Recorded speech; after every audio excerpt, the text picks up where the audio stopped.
नमस्कार। आज हम सामाजिक नियंत्रण के अभिकरण पर बात करेंगे। यह है BA पार्ट प्रथम का प्रथम प्रश्न पत्र समाजशास्त्र के सिद्धांत, जिसमें भाग प्रथम है। इसके 2 भाग बनाए हैं हमने। इसके साथ ही यह नेट सेट प्रतियोगी परीक्षा तथा MA के विद्यार्थियों के लिए महत्वपूर्ण अध्याय है। अभिकरण का तात्पर्य यह होता है कि उन समूहों, संगठनों एवं सत्ता जो नियंत्रण को समाज पर लागू करते हैं, नियमों को लागू करने का माध्यम अभिकरण कहलाता है। जैसे परिवार, राज्य, शिक्षण संस्थाएं एवं अनेक संगठन जो प्रथाओं, परंपराओं, नियमों और कानूनों को लागू करने वाले मूर्त माध्यम हैं, वे अभिकरण हैं। साधन से तात्पर्य किसी विधि या तरीके से है जिसके द्वारा कोई भी अभिकरण या एजेंसी अपनी नीतियों और आदेशों को लागू करती है। प्रथा, परंपरा, लोकाचार, हास्य, व्यंग, प्रचार, जनमत, कानून, पुरस्कार एवं दंड आदि सामाजिक नियंत्रण के ही साधन हैं। समाज में सामाजिक नियंत्रण के कुछ महत्वपूर्ण अभिकरण इस प्रकार है। नंबर 1, विश्वास। मानव समाज में जिन विश्वासों को समाज का अनुमोदन प्राप्त हो जाता है, वे सामाजिक नियंत्रण में महत्वपूर्ण साधन के रूप में कार्य प्रारंभ कर देते हैं। प्रसिद्ध समाजशास्त्री E.A. रॉस ने सोशल कंट्रोल पुस्तक में 5 भागों में विश्वास को बांटा है। पहला, समाज में यह विश्वास है कि समाज द्वारा स्वीकृत नियमों का पालन उचित है और उनका उल्लंघन अनुचित है। अर्थात जिस समाज में जैसे विश्वास पाए जाते हैं, उनका पालन करना पड़ता है व्यक्ति को, तब तो उसकी प्रशंसा होगी। यदि विश्वासों के अनुरूप व्यक्ति कार्य नहीं करते हैं तो उसकी आलोचना होगी। दूसरा, एक विश्वास यह भी है कि आत्मा अजर अमर होती है। यह कर्म एवं मुक्ति की धारणा को प्रमुख मानता है। हिंदू मनीषियों ने भी यही बात कही है। हिंदू धर्म शास्त्रों में भी यही उल्लेख है कि जिस प्रकार एक व्यक्ति पुराने वस्त्र को त्याग कर नवीन वस्त्र धारण करता है, ठीक उसी प्रकार आत्मा भी पुराने शरीर को त्याग कर नवीन शरीर को ग्रहण करती है, अर्थात धारण करती है। तीसरा, एक विश्वास यह भी है कि व्यक्ति को अच्छे व बुरे कर्मों का फल इसी जीवन में पुरस्कार व दंड के रूप में अवश्य मिलता है। अर्थात यह विश्वास है कि अच्छे कर्मों का फल अच्छा और बुरे कर्मों का फल बुरा होता है। अगर आपके व्यवहार अच्छे हैं तो ईश्वर आपके जो है कर्मों के हिसाब से परिणाम भी अच्छे देंगे। चौथा, स्वर्ग एवं नरक की धारणा में विश्वास है। पांचवा, जब भूत प्रेतों एवं पूर्वजों की आत्मा को ठेस पहुंचती है, भूत का मतलब पूर्वज जो बीत गए, इसका अर्थ यह भी है, अतः वे समाज विरोधी व्यवहारों से बचते हैं। जब व्यक्ति को यह लगता है कि उसके किसी व्यवहार से उनके पूर्वजों की आत्मा को ठेस पहुंचती है, तो वो इस प्रकार के व्यवहार नहीं करते हैं।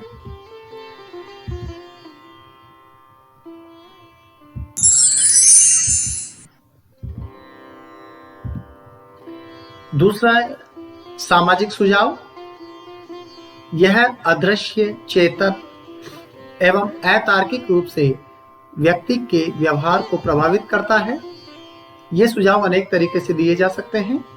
नंबर 1, बड़े नेताओं एवं महापुरुषों के उदाहरण लोगों के सामने रखे जाते हैं, उनकी जयंतियां मनाई जाती है उनके गुणों को लेखों एवं पुस्तकों के माध्यम से लोगों तक पहुंचाया जाता है। जैसे हमारे देश के कई महापुरुष हुए हैं, राजा राम मोहन राय, स्वामी दयानंद सरस्वती, स्वामी विवेकानंद, रामकृष्ण परमहंस, महात्मा गांधी, सुभाष चंद्र बोस, डॉक्टर भीमराव अंबेडकर। इसके साथ ही इनकी जयंतियां भी मनाई जाती है। उनके आदर्श समाज के सम्मुख रखे जाते हैं। नवीन पीढ़ियों को उनके अच्छे आचरणों के बारे में बताया जाता है कि उनकी नीतियां किस तरह से थी, उन्होंने किस प्रकार से कार्य किया है, वो समाज के लिए आदर्श के रूप में होते हैं। लोगों को यह भी सुझाव दिया जाता है कि वे अपने व्यक्तित्व का विकास आदर्श रूप में करें। तीसरा, शब्दों एवं लेखों तथा पुस्तकों के द्वारा भी सामाजिक सुझाव दिए जाते हैं। शिक्षा के द्वारा भी लोगों को अनेक सुझाव दिए जाते हैं। प्रचार के द्वारा भी सामाजिक सुझावों को जनता तक पहुंचाया जाता है। मानव में कार्य करने की अद्भुत क्षमता होती है, जो सुझाव पाते ही कार्य करने लगती है। देखिए, यहाँ जो है मानव का मस्तिष्क है वो काफी शक्तिशाली है, और उसी मस्तिष्क की देन से वह काफी आविष्कार कर चुका है, वैज्ञानिक आविष्कार कर चुका है, भौगोलिक आविष्कार कर चुका है, और इस क्षेत्र में उत्तरोत्तर आगे बढ़ता ही जा रहा है।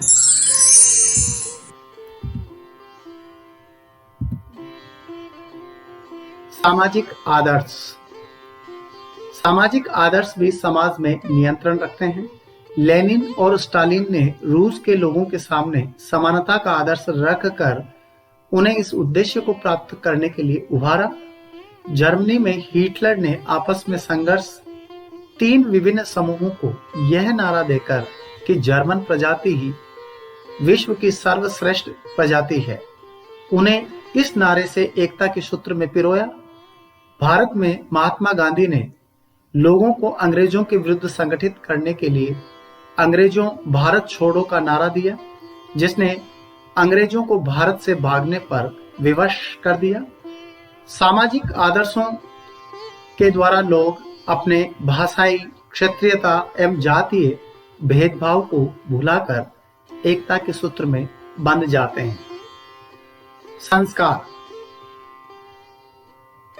हिंदू धर्म में 16 संस्कार को अपनाए गए हैं।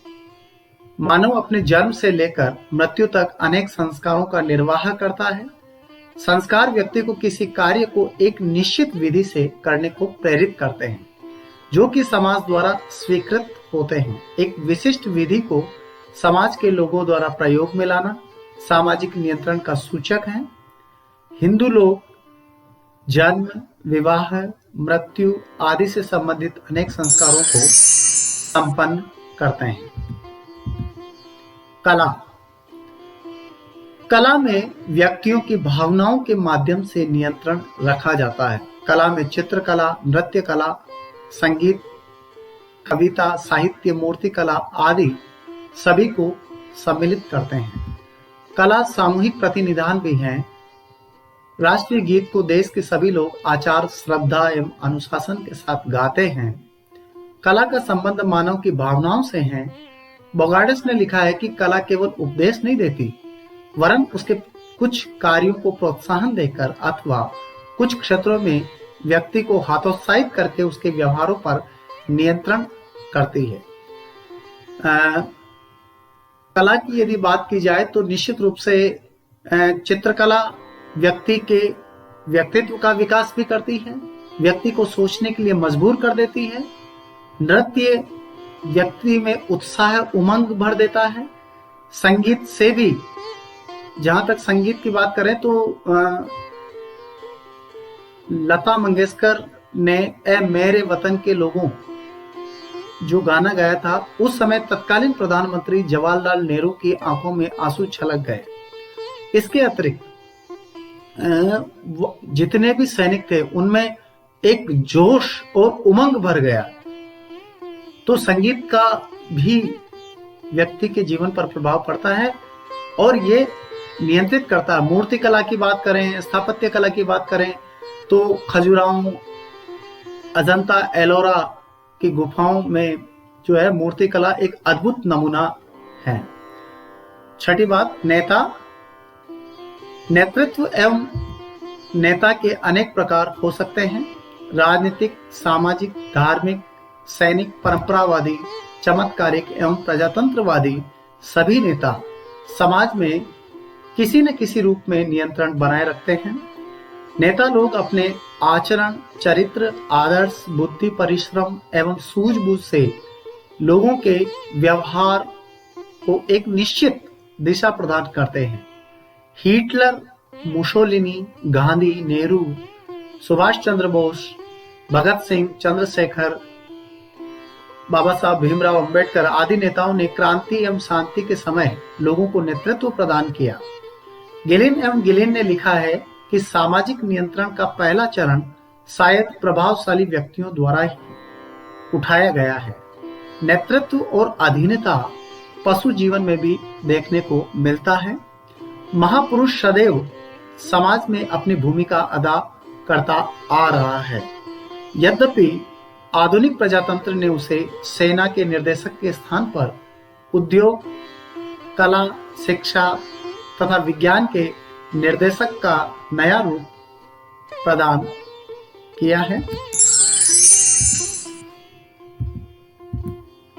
हास्य तथा व्यंग। व्यक्ति के समाज विरोधी व्यवहार पर कविता, साहित्य एवं कला के द्वारा मार्मिक रूप से व्यंग किया जाता है। व्यक्ति की मजाक उड़ाई जाती है, जिससे दोषी व्यक्ति अपने व्यवहारों के प्रति जागरूक हो जाता है। फैशन। फैशन नवीनता की पोषक होती है। यह जीवन की ऊब एवं अरुचि से मुक्ति दिलाती है। निरसता को दूर करके एवं मानव की नवीनता की इच्छा को संतुष्ट करके फैशन समाज में स्थिरता एवं परिवर्तनशीलता की पुष्टि करती है और नियंत्रण बनाए रखती है। अहिंसा। अहिंसा के नकारात्मक एवं सकारात्मक दो अर्थ हैं। नकारात्मक दृष्टि से स्वार्थ, द्वेष या क्रोधवश किसी को भी, चाहे वह शत्रु ही हो, कष्ट न पहुंचाना ही अहिंसा है। सकारात्मक अर्थ है सर्वोच्च प्रेम, दयालुता, उदारता, आत्म बलिदान, वीरता और सरलता। गांधी जी ने कहा था, वह जो हाथ में तलवार लेकर मारता है निसंदेह वीर है, परंतु वह जो अपनी छोटी उंगली तक उठाए बिना तथा बिना डरे मृत्यु का सामना करता है अधिक वीर है। सबसे प्रेम करो, बुराई को अच्छाई से जीतो, प्राणी मात्र के प्रति दया करो, अन्याय के सम्मुख कभी सिर न झुकाओ आदि अहिंसा के नियमों का पालन करके भी व्यक्ति सामाजिक नियंत्रण स्वीकारता है। भाषा। भाषा के द्वारा मानव अपने विचारों को अभिव्यक्त करता है तथा मानवीय व्यवहारों पर नियंत्रण रखा जाता है। कानून, प्रथाएं, परंपराएं आदि भाषा के द्वारा ही नियंत्रण रखने में सफल होते हैं। दंड एवं पुरस्कार। यदि व्यक्ति समाज विरोधी कार्य करता है और सामाजिक नियमों की अवहेलना करता है तो समाज उसे दंड देता है। इसके अनेक रूप है, जैसे आंख दिखाने, डराने, धमकाने, डांटने, मारपीट करने, जेल से लेकर मृत्युदंड तक हो सकते हैं। दूसरी ओर माननीय व्यवहारों को जो व्यक्ति करता है, जो उसे पुरस्कार प्रदान किया जाता है, जिसमें धन्यवाद, पदक, उपाधि से लेकर किसी भौतिक वस्तु व संपत्ति के रूप में हो सकता है। परिवार नियंत्रण का एक अनौपचारिक साधन है। यह प्राथमिक साधन भी है। व्यक्ति को सामाजिक मूल्यों, आदर्शों, प्रथाओं और परंपराओं का ज्ञान समाजीकरण के द्वारा कराया जाता है। परिवार के सदस्यों के से व्यक्ति का घनिष्ठ संबंध होता है, वह उसके प्रत्यक्ष संपर्क में आता है और यही कारण है कि वह परिवार के सदस्यों की आज्ञा की अवहेलना नहीं कर सकता है। इसलिए परिवार समाजीकरण का एक उचित माध्यम होने के साथ ही व्यक्ति के व्यवहार पर नियंत्रण भी स्थापित करता है। तो यह सामाजिक नियंत्रण के अभिकरण में भाग प्रथम था। भाग द्वितीय की हम अगले अध्याय में बात करेंगे। अगला जो एपिसोड है उसमें बात करेंगे। बहुत बहुत धन्यवाद।